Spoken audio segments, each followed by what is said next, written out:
To your point a minute ago, Farmtruck, about the human element, one of the things that I've really appreciated about both of you guys specifically, and there's obviously a lot of incredible human beings on the show. I remember when we put you guys on the cover of the magazine, which has been a really long time ago, but like everybody was so great and so friendly. And I was blown away by like, man, these guys are legit rock stars in our sport right now around the world. And you guys were all gracious and wonderful to work with.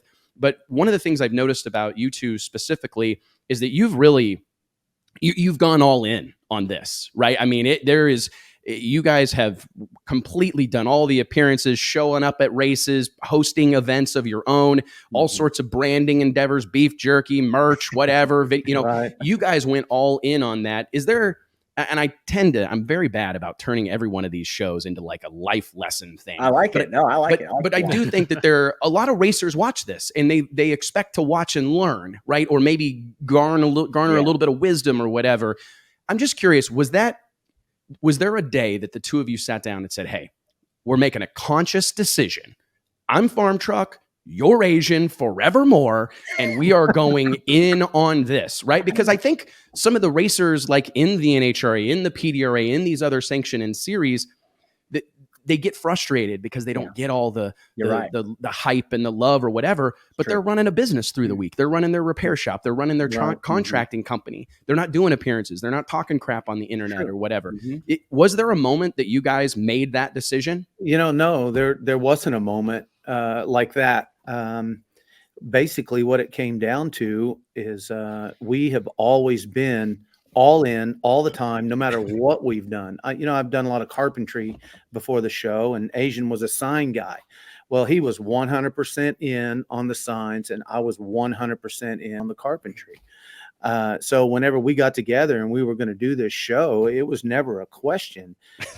It's all out or nothing. Yeah, I think, and like you said, Wes, not to get too philosophical, but we are who we are from the beginning, from the womb to the casket. We are who we are. And I think that, when these guys begin feeling left out, they begin feeling like, well, I should go harder on this. I should quit my day job, or I should maybe just quit racing because I'm not good at it.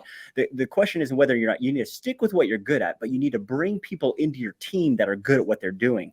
Farmtruck is good with seeing the big picture. He's good at seeing the creative. He's good at putting together these ideas and making them happen. I'm good at the business. I'm good at seeing how to capitalize on these opportunities. How to be better influencers, how to improve how we can communicate our message to the rest of the world. That's what we're good at. We've always been good at it. I've been communication, and Farmtruck has been hands-on, hard work, grind it to a fine powder.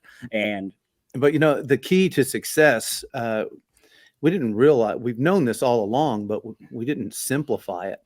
And to simplify it is you have to obsess over what you do. Any sports figure, any race car driver, they all obsess. And that's all they think about. That's all they do. And eventually they become successful. It's true, because you guys already have courage. You guys are already going fast and doing stupid stuff. You have courage. So it's not like you're scared of anything. That's right. You just need the people around you to also have the courage to do what they're doing for you. So I think if you're missing that element and you're like, you can't find it in yourself, you got to hire them. You got to hire them, bring them on, make them business partners, get your wife involved, get your kids involved.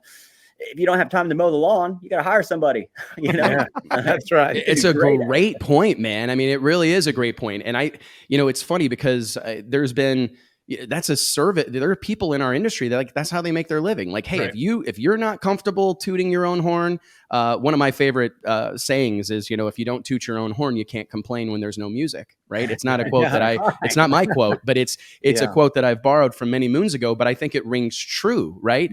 And if you're not capable of doing it, you probably better hire someone to do it. You probably better get somebody else on board.